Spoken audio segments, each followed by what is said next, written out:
Begitu juga iman kita. Allah kasih iman, kemudian Allah kasih perintah-perintah itu dalam rangka menyiram iman itu supaya tidak mati. Kalau kita mengabaikan perintah-perintah Allah, yakin iman itu bisa mati, bisa lepas dari diri kita.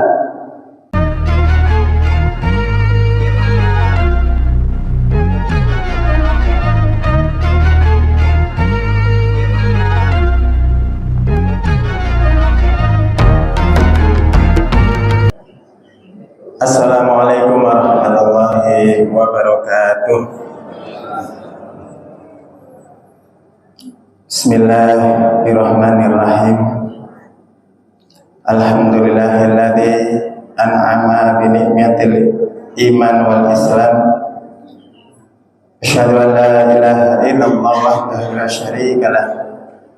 Wa asyhadu anna Muhammadan abduhu wa rasuluh la nabiyya ba'dah. Allahumma salli wa sallim ala sayyidina Muhammad wa ala alihi wa ashabihi wa man tabi'ahum bi ihsanin ila yaumil qiyamah. Faqala Allah ta'ala qala rabbi shrah li sadri wa yassir li amri wahlul 'uqdatam min lisani yafqahu qawli. Hadirin kiram, para alim, wabil akhwas wonten pangarsanipun Bapak Nana Mulyana, Kepala SMK Negeri 1 Bawen ingkang tansah kita hormati, Bapak Ibu guru dan karyawan semuanya yang juga kita hormati dan yang dimuliakan Allah Subhanahu wa taala. Nuwun sewu matur wonten mriki kula ingkang kadhapuk enjang menika ngisi materi pengawasan kegiatan rutin setiap bulan ya Bapak. Dan alhamdulillah kegiatan ini akan ditambah, yaitu setiap bulan 2 kali. Nuwun sewu wabil samangke kula matur wonten kekirangan wonten kelambatan kula nyuwun pangapunten ingkang kathah. Alhamdulillahirabbil alamin pilih enjang menika pagi ini kita mendapatkan kenikmatan yang luar biasa. Segala puji syukur kita haturkan kepada Allah Subhanahu wa taala. Allah Ar-Rahman, karena Rahman, kasih sayang Allah, kita diberikan nikmat yang luar biasa. Dan nikmat Allah itu banyak sekali. Saya pernah menyampaikan nikmat Allah bertingkat-tingkat. Nikmat dunia, apa yang sudah kita peroleh, pencapaian-pencapaian prestasi, hal-hal yang berkaitan dunia, itu Allah berikan. Dan di sisi Allah nikmat inilah nikmat yang paling kecil, paling rendah dibandingkan nikmat sehat. Orang mendapatkan dunia tapi tidak sehat, tidak akan menikmati dunia itu. Manakala kita diberikan harta yang banyak, kita bisa membeli apapun, tapi kalau kita tidak sehat, maka apa yang harta yang kita miliki tidak ada manfaatnya. Contoh kecil, kita dicabut sehat giginya, sakit gigi. Mungkin tadi kita sarapan, mau makan jadi tidak enak. Oleh karenanya harus kita sadari bahwa kesehatan adalah nikmat yang luar biasa yang Allah berikan kepada kita. Dan mari kita gunakan kesehatan yang Allah berikan kepada kita inilah kita gunakan untuk beribadah kepada Allah. Kita syukuri bersama. Dan itu rahmat dari Allah. Allah setiap saat menjaga kita. Man ta'arafa nafsahu faman ta'arafa rabbahu. Sapa sing kenal awake. Kalau kita mempelajari struktur tubuh kita, ini rumit dan kompleks luar biasa. Dan Allah menjaga itu. Seandainya Allah tidak menjaga itu, misalnya peredaran darah, Allah tidak menjaga peredaran darah kita, mungkin kita tidak bisa hadir di majelis ini. Allah jaga itu. Darahnya lancar, darahnya sehat, ora kolesterol. Alhamdulillah. diparingi sehat, alhamdulillah. Allah jaga itu Allah jaga. Dan Allah menjaga itu, kalau saya bilang kepada anak-anak, Allah itu tidak sakobri menjaga kita itu. Jantung kita ini berdetak setiap saat, itu dijaga oleh Allah. Dan itu Allah yang memberi dan Allah jaga itu. Bahkan ketika kita tidur saja, mungkin kita tidak berpikir tentang tubuh kita, Allah jaga itu. Tetap berdetak jantung kita untuk memompa darah kita itu. Seandainya ini berhenti, Allah lupa tidak menjaga, mungkin kita tinggal nama. Bapak Ibu yang dirahmati Allah, mari kita sadari itu, sehingga apapun yang kita miliki saat ini adalah itu semuanya rahmat dari Allah, kasih sayang Allah. Oleh mergawi Allah sayang sama kita. Maka ketika melihat perintah-perintah Allah, jangan kita abaikan seolah-olah perintah itu sakobri, terutama sholat. Nikmat sehat harus kita sadari, dan mari kita gunakan kesehatan kita untuk beribadah kepada Allah Subhanahu wa Ta'ala. Dan puncak nikmat inilah iman dan Islam. Alhamdulillah kita dikaruniai nikmat itu yang dengannya Allah akan menyelamatkan kita. Kita bisa bersujud kepada Allah. Itu juga rahmat dari Allah, kasih sayangnya Allah. Karena Allah hendak menyelamatkan kita. Dari apa? Dari godaan setan. Setan. Inna syaitan lakum aduwwun mubin. Bahwa setan itulah musuh yang nyata bagi kita.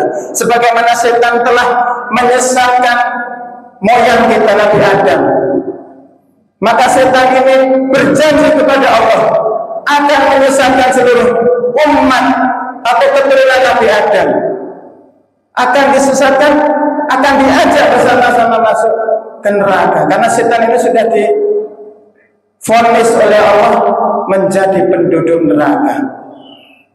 Maka visi misi setan ini hanya satu, menyesatkan manusia. Manusia tidak diberi iman Islam, dia tersesat, dia bersama setan. Oleh karenanya kita diberi iman Islam, kita syukuri bersama-sama, dan alhamdulillah rahmatnya Allah pula. Allah berikan perintah-perintah, semua perintah dari Allah dalam rangka untuk menjaga iman dan Islam kita. Baik perintah itu berupa perintah wajib maupun sunnah. Ibarat sebuah pohon, iman ini pohonnya itu. Pohon ini akan hidup manakala disiram dengan air. Ini kalau teman-teman di pertanian sudah paham. Nandur kalau disiram, tanduran ini bakal mati. Maka butuh disiram. Dan pohon ini tidak cepat disiram, butuh dipupuk. Mungkin pupuk kandang, pupuk NPK. Pasti lebih paham ya. Pupuk yang terbaik pupuk apa? Butuh pupuk. Dan nanti akan menghasilkan buah. Pohon dikatakan berhasil manakala dia berbuah. Begitu juga dengan iman kita. Allah kasih iman, kemudian Allah kasih perintah-perintah itu dalam rangka menyiram iman itu supaya tidak mati. Kalau kita mengabaikan perintah-perintah Allah, yakin iman itu bisa mati, bisa lepas dari diri kita. Alhamdulillah kita bisa tadi sholat subuh, bisa subuhan. Alhamdulillah iman kita kuat. Mungkin mengerjakan 2 rakaat sebelum subuh, iman kita tambah kuat. Jadi iman ibarat pohon itu disiram. Siraman iman itu adalah perintah-perintah wajib. Apa yang diwajibkan dari Allah itu dalam rangka untuk supaya iman kita tetap hidup. Dan apa yang diperintahkan oleh Allah berupa sesuatu yang sunnah. Kalau sholat ada sunnahnya, qobliyah, ba'diyah, mungkin duha, mungkin tahajud, hajat, witir. Itu adalah pupuknya iman.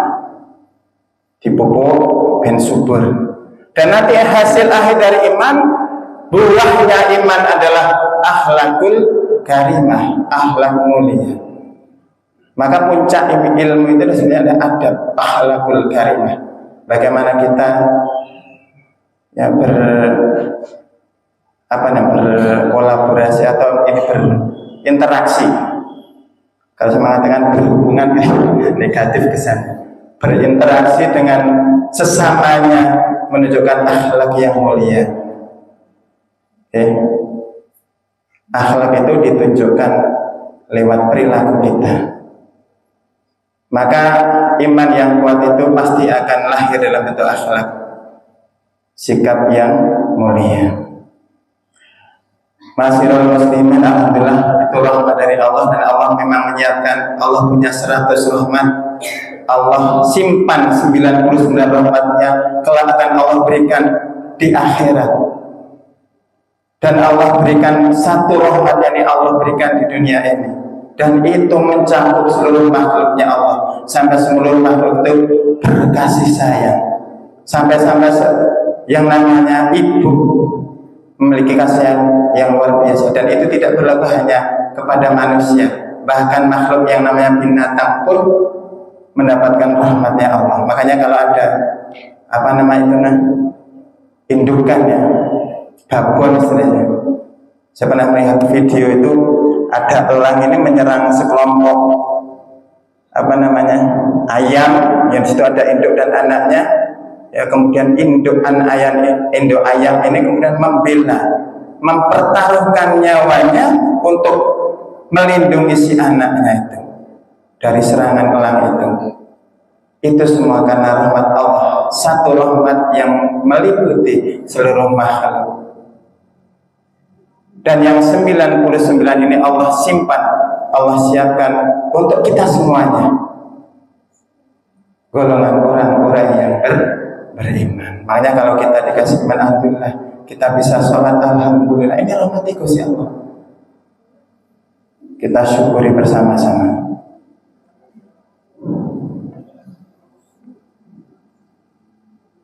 Salawat dan salam senantiasa kita sanjungkan pada baginda Rasul Muhammad SAW.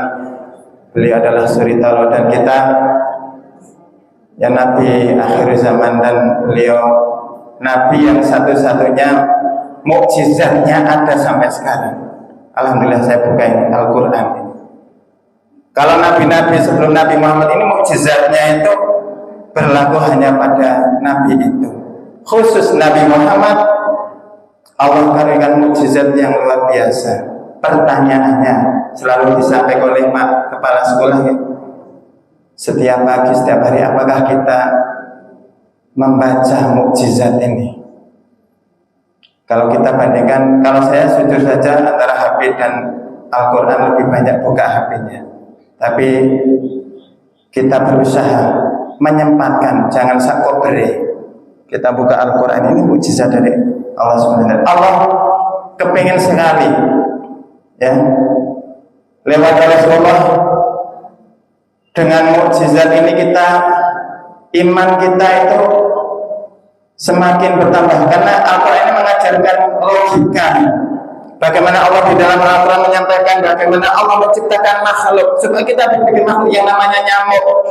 Bagi orang kafir itu tidak ada faedahnya. Kenapa nyamuk ini diceritakan dalam Al-Quran? Itu kan barang remeh-temeh. Tapi Allah ingin supaya kita berpikir. Kalau kita jangankan membuat nyamuk, ya kan menggambar nyamuk saja kadang tidak bisa gambar nyamuk, apalagi menciptakan nyamuk. Berarti pencipta nyamuk ini luar biasa. Artinya ketika kita membaca ini, kemudian Allah menantang kita untuk berpikir tentang ciptaan-ciptaan Allah, maka kita akan menemukan betapa hebatnya Allah. Nyamuk saja Allah dijadikan perumpamaan itu. Betapa yang menciptakan nyamuk itu adalah Tuhan yang maha luar biasa. Yang kecil itu gambar nyamuk saja kita nggak bisa menciptakan.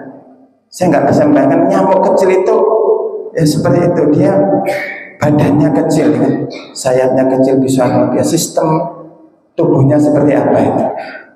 Tapi dia bisa terbang, bisa kadang mengganggu kita, menggigit kita, menghisap darah kita. bagaimana menyuntikkan mulut yang kecil itu mampu menancap di kulit kita tanpa kita rasakan dan nyedot darah itu. Kecil itu, dia bisa regenerasi kan. Jo alat kelaminnya sekecil apa? Luar biasa penciptaan. Allah tantang itu dengan Al-Quran ini. Ini mukjizat. Kalau Nabi Musa dikasih mukjizat tongkat itu, ya hanya berlaku untuk Nabi Musa. Ketika berhadapan dengan ahli sihirnya Fir'aun, dilempar tongkat itu dengan izin Allah, kemudian berubah menjadi ular. Hanya berlaku seketika itu. Ketika dikejar oleh Fir'aun, kemudian ketemu lautan, dengan izin Allah dipukulkan tongkat itu, lautnya terbelah. Dan itu hanya terjadi seketika itu. Dan itu di luar nalar kita. Kalau orang Bani Israel atau umatnya Nabi Musa yang menemui hal itu, menemui ketika mukjizat itu terjadi, dia akan beriman. Tetapi setelahnya ketika diberikan kisah-kisah atau cerita, mungkin belum tentu beriman. Karena di luar nalar manusia. Mosok tongkat bisa membelah lautan. Tapi Al-Quran tidak. Justru Al-Quran ini menantang kita. Dengan akal kita bisa bertemu Tuhan. Subhanallah. Dan apa yang diberikan atau yang ada pada diri Rasulullah ini semuanya manusiawi. Mulai dari beliau lahir, dia seorang yatim ya kan. Kemudian 6 tahun ditinggal ibunya. Kemudian beliau sama pamannya ini kurang mampu, beliau harus prihatin. Sejak kecil Nabi Muhammad ini sudah prihatin. Sampai kemudian dalam perjalanan Nabi ini mencontohkan kepada kita betapa apa yang dilakukan Nabi ini bisa kita contoh semuanya. From zero to hero itu dibuktikan oleh Rasulullah SAW. Karena keinginan Rasulullah bahwa apa yang dilakukan ini oleh Rasul ini adalah sesuatu yang manusiawi. Mukjizatnya masuk akal. Bahkan mukjizat Al-Quran ini menantang kita untuk memikirkan segala ciptaan Allah.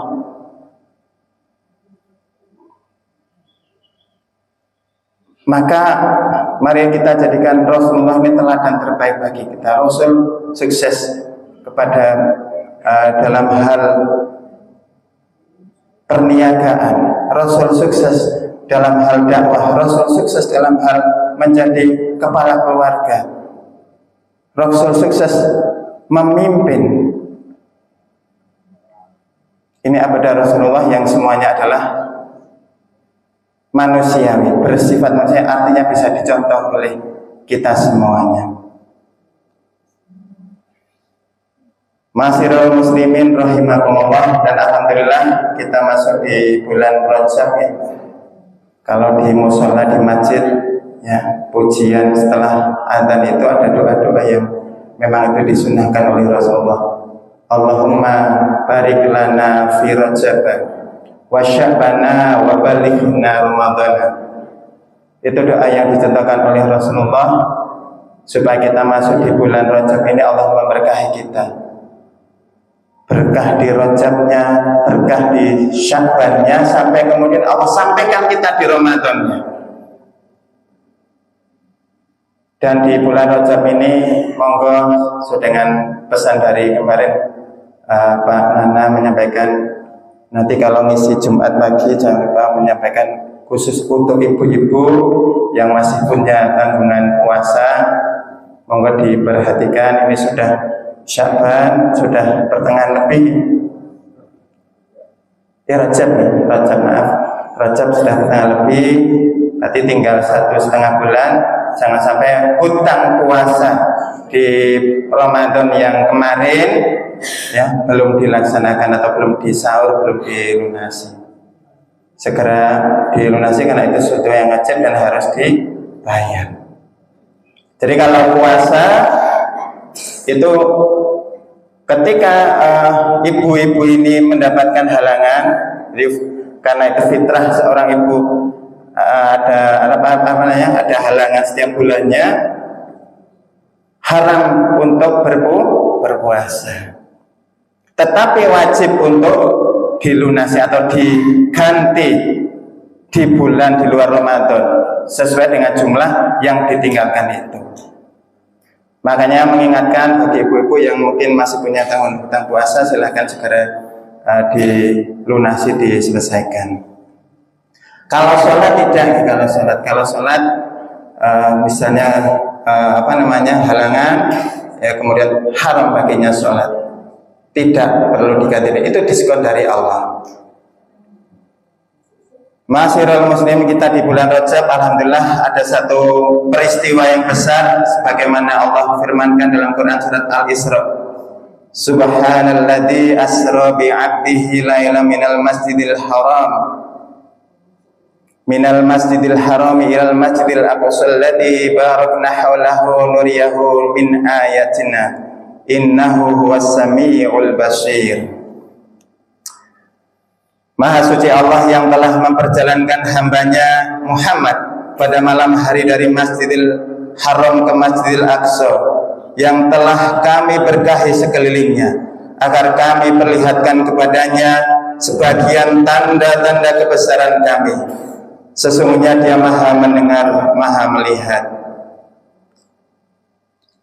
Di Al-Quran ini Allah menjelaskan bahwa ada peristiwa Isra Mi'raj, dan itu terjadi di bulan Rajab ini. Peristiwa yang dengan rahmat dan kekuasaan Allah memperjalankan Nabi Muhammad. Allah mengutus malaikat Jibril untuk membawa Nabi Muhammad dari Masjidil Haram waktu Nabi Muhammad dalam kondisi tertidur di Ka'bah setelah melaksanakan ibadah. Kemudian malaikat Jibril ini membawa satu makhluk namanya buruk. Dalam satu riwayat buruk ini seperti kuda, kemudian punya sayap dua. Ini adalah binatangnya surga. Kalau saya boleh menceritakan, ini cerita-cerita Israiliyat. Binatang-binatang surga itu, jadi ada satu ulama namanya Balugia. Balugia ini orang yang soleh. Kemudian dengan kekuasaan Allah, Allah ingin memperlihatkan kekuasaannya itu, maka Balugia ini istilahnya seperti Isra Mi'raj ini diundang oleh Allah untuk melihat keindahan surga. Kemudian Balugia ini dijemput, ya, dengan kuasa Allah dia mampu melewati 7 benua, 7 samudra, dan kemudian beliau ini sampai di suatu tempat di luar bumi yang kita tinggali ini. Kemudian di situ beliau melihat berbagai macam kenikmatan yang tidak ada di bumi ini, dan binatang-binatang di sana luar biasa indahnya, termasuk salah satu yang dikisahkan dalam kisah Balugia ini adalah buruk itu. Ada kuda yang punya sayap 2. Binatang ini bisa berbicara. Ketika Balugia tiba di suatu tempat di wilayah di luar bumi ini, binatang itu ketika ketemu mengucap salamnya, menjawab salamnya Balugia. Balugia mengucap salam, Assalamualaikum. Maka binatang ini menjawab, Waalaikumsalam. Kemudian setelah mengucap salam itu dipersilahkan untuk menikmati kenikmatan-kenikmatan di tempat itu, dan itu binatangnya bermacam-macam. Sampai kemudian Balugia ini menikmati itu dan bertanya kepada binatang itu, wahai makhluk Allah, siapakah hamba yang pernah menikmati atau merasakan kenikmatan seperti ini? Maka dijawab oleh binatang yang ada di taman surga itu, Nabi Khidir alaihissalam. Jadi memang ada wilayah yang Allah ciptakan, di situ ada binatang-binatang surga. Salah satunya burung ini untuk menjemput Nabi Muhammad ketika melakukan Isra Mi'raj. Lah perjalanan Nabi Muhammad dari Masjidil Haram ke Masjidil Aqsa, beliau kemudian sampai di Masjidil Aqsa Yerusalem itu, kemudian melaksanakan sholat menjadi imam bagi para nabi. Sholat di situ. Kemudian setelah itu Allah perintahkan malaikat Jibril untuk Nabi Muhammad melakukan perjalanan Mi'raj, naik ke langit. Dibukakan pintu-pintu langit. Jadi langit itu punya pintu-pintu yang mungkin nalar kita tidak sampai. Pintunya seperti apa? Opo suko kayu, opo suko PVC kan? Wallahu a'lam. Itu hakikat. Tapi ada pintunya. Sebagaimana ketika Nabi Nuh, umat Nabi Nuh karena tidak taat kepada Allah, kemudian Allah berikan ada berupa banjir bandang, yang banjir ini ditimpakan kepada umat itu karena pintu langitnya dibuka. Jadi pintu langit dibuka, maka keluar air dari langit. Mungkin kalau ketika kita dulu belajar tentang biologi, proses evaporasi air, ya kan, hujan itu terjadi karena penguapan air. Ini jadi tidak sesuai dengan teori itu. Oh, di atas atau di langit itu ada samudra, ada lautan, yang ketika Nabi Nuh, umat Nabi Nuh ini diberikan adab itu, dibuka pintu langit itu sehingga air ini kemudian turun seperti tsunami. Oleh para ulama, kenapa itu turun? Karena tidak ada awan. Jadi alhamdulillah ketika hujan itu ada awan oleh ulama itu diibaratkan seperti gagak yang mengepak-ngepakkan sayap sehingga air bah yang turun dari langit itu kemudian turun sampai ke bumi berupa cipratan-cipratan saja. Seandainya tidak ada awan, maka binasalah seluruh makhluk di bumi ini, sebagaimana binasanya kaumnya Nabi Nuh. Mergo sing medun banyu kaya tsunami langsung grojok saja. Sebelum saya membaca ini, saya dulu bertanya-tanya, udan kok iso netes?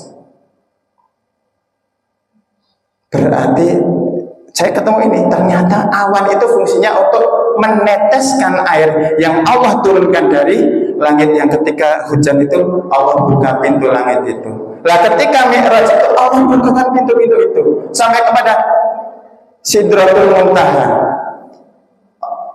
Kemudian itu selalu diiringi oleh malaikat Jibril. Di hadapan Allah ketika sampai di Sidratul Muntaha, maka malaikat Jibril ini tidak mampu lagi dan hanya Nabi Muhammad sendiri menghadap kepada Allah.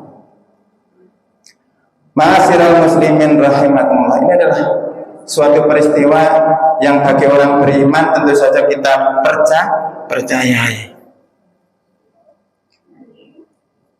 Nah, poin penting dari kisah atau peristiwa Isra Mi'raj ini adalah perintah sholat, bahwa Allah memperjalankan, mengundang Nabi Muhammad secara langsung untuk mendapatkan amanah perintah berupa sholat. Allah berikan perintah tadinya 50 kali, karena Nabi ini samina wa ata'na, diperintah suruh sholat 50 kali, beliau samina wa ata'na, turun sampai ke langit kedua, ketemu Nabi Musa. Nabi Musa ini salah satu nabi yang memang pemberani, menyampaikan sesuatu dengan belak-belakan. Kemudian ditanya apa perintah Allah, disuruh sholat 50 kali. Maka Nabi Musa mengusulkan, ya Nabi, seandainya perintah itu kamu laksanakan, umatmu pasti keberatan. Kemudian naik lagi, setelah naik kemudian minta keringanan, diringankan sampai 5 kali. Dan alhamdulillah sampai saat ini Allah berikan perintah sholat itu hanya 5 kali. Ini pun apa yang dikhawatirkan Nabi Musa, ternyata hanya 5 kali itu pun masih banyak yang merasa berat melaksanakan sholat ini. Padahal sholat itu luar biasa. Sholat itu salah satu manfaatnya adalah lebih besar daripada berbakti kepada orang tua maupun berjihad di jalan Allah. Untuk menutup materi ini, salah satu motivasi bagi kita. Saya ingin menyampaikan dua hadis. Yang pertama ini dari keutamaan sholat tepat waktu, disebutkan dalam sebuah hadis yang diterangkan oleh Abdullah bin Mas'ud. Saya bacakan artinya saja. Abdullah bin Mas'ud bertanya, aku bertanya kepada Nabi Shallallahu Alaihi Wasallam, amalan apakah yang paling dicintai Allah? Beliau Shallallahu Alaihi Wasallam menjawab, sholat pada waktunya. Sholat pada waktunya. Aku Abdullah bin Mas'ud mengatakan, kemudian apa lagi? Beliau Shallallahu Alaihi Wasallam menjawab, berbakti kepada dua orang tua. Aku bertanya lagi, lalu apa lagi?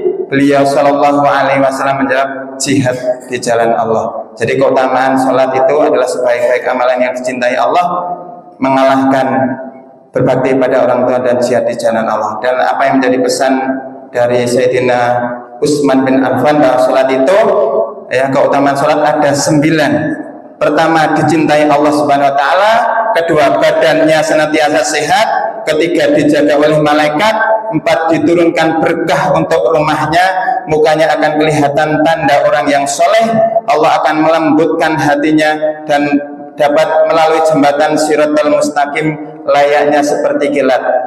Kalau yang nomor 7 ini melewati jembatan secepat kilat. Maka kalau kita ingin mengharapkan anak-anak kita, peserta didik kita secepat kilat suksesnya, maka boleh kita contoh ini. Kalau melewati sirat saja sampai surga secepat kilat, bagaimana sukses di dunia secepat kilat? Maka ajarkan untuk senantiasa sholat tepat waktunya. Bahkan mungkin menunggu-nunggu, di sini belum adzan, anak-anak sudah nunggu. Kita belajar dari apa yang disampaikan Allah. Karena saya yakin Allah menyampaikan ini di akhirat saja Allah kasih seperti itu, apalagi hanya di dunia untuk kepentingan cita-cita di dunia ini. Maka mari kita jangan abaikan sholat, kita ajak anak-anak kita untuk sholat pada tepat waktunya. Yang ke-8 akan diselamatkan dari api neraka. Yang ke-9 Allah menempatkannya ke dalam golongan orang-orang yang tidak takut dan bersedih. Oleh karena Bapak Ibu semuanya, marilah momentum kita di Isra Mi'raj di bulan Rajab ini salah satu momentum untuk kita menyadari betul bahwa Allah mewajibkan sholat, dan itu adalah amalan-amalan yang utama yang sangat dicintai oleh Allah Subhanahu Wa Taala. Mungkin demikian, kurang lebihnya saya mohon maaf. Saya akhiri doa sekalian. Oke, sebelum saya akhiri, nanti akan disambung oleh Bapak Kepala Sekolah. Kita berdoa bersama-sama. Tadi disampaikan syukurannya Bu Arina, ya, alhamdulillah derek mangayu bagyo, sampun akad nikah seminggu yang lalu mungkin. Mudah-mudahan kita doakan bersama-sama Bu Arina bersama suami yang sudah melaksanakan akad nikah. Allah senantiasa berikan keluarga yang samawa, sakinah, mawaddah, warahmah, keluarga yang penuh dengan kasih sayang. Keluarga yang penuh kasih sayang ini bukan ateges tidak ada masalah, tetap ada masalah. Tetapi ketika kita memandang masalah dengan kasih sayang, insya Allah akan rukun, akan baik-baik saja. Semoga sakinah mawaddah warahmah, diberikan kelancaran dalam rumah tangganya, ibadahnya, rezekinya diberikan kelancaran, kemudahan, dan Allah berikan kelanggengan dunia dan akhirat. Al-Fatihah. A'udzubillahi minasyaitonirrajim. Bismillahirrahmanirrahim. Alhamdulillahirabbil alamin. Arrahmanirrahim. Maliki yaumiddin. Iyyaka na'budu wa iyyaka nasta'in. Ihdinas siratal mustaqim. Shiratal ladzina an'amta 'alaihim ghairil maghdubi 'alaihim waladdallin. Rabbi ighfirli wa liwalidayya wa lijami'il muslimin. Amin. A'udzubillahi minasyaitonirrajim. Bismillahirrahmanirrahim. Alhamdulillahirabbil alamin. Allahumma shalli wa sallim ala sayyidina Muhammad wa ala ali sayyidina Muhammad. Allahumma ighfir lil muslimin wal muslimat wal mu'minin wal mu'minat al ahya'i minhum wal amwat innaka ala kulli syai'in qadir. Untuk Ibu Arina dan suami, barakallahu laka wa baraka alaika wa jama'a bainakuma fi khair. Barakallahu laka wa baraka alaika wa jama'a bainakuma fi khair. barakallahu laka wa baraka alaika wa jama'a bainakuma fi khair. Rabbana hab lana min azwajina wa dzurriyyatina qurrata a'yun waj'alna muttaqina imama. Rabbi ij'alni muqimas sholati wa min dzurriyyati. Rabbana wa taqabbal du'a. Rabbana hab lana min azwajina wa dzurriyyatina qurrata a'yun waj'alna muttaqina imama. Rabbi hab li minas sholihin. Rabbi hab li minas sholihin. Rabbi habli minas sholihin. Allahumma ajirna minan nar. Allahumma inni as'aluka jannah. Rabbana atina fid dunya hasanatan wa fil akhirati hasanatan wa qina adzabannar. Subhana rabbika rabbil izzati amma yasifun. Wassalamun alal mursalin walhamdulillahi rabbil alamin. Kurang lebihnya saya mohon maaf. Assalamualaikum warahmatullahi wabarakatuh.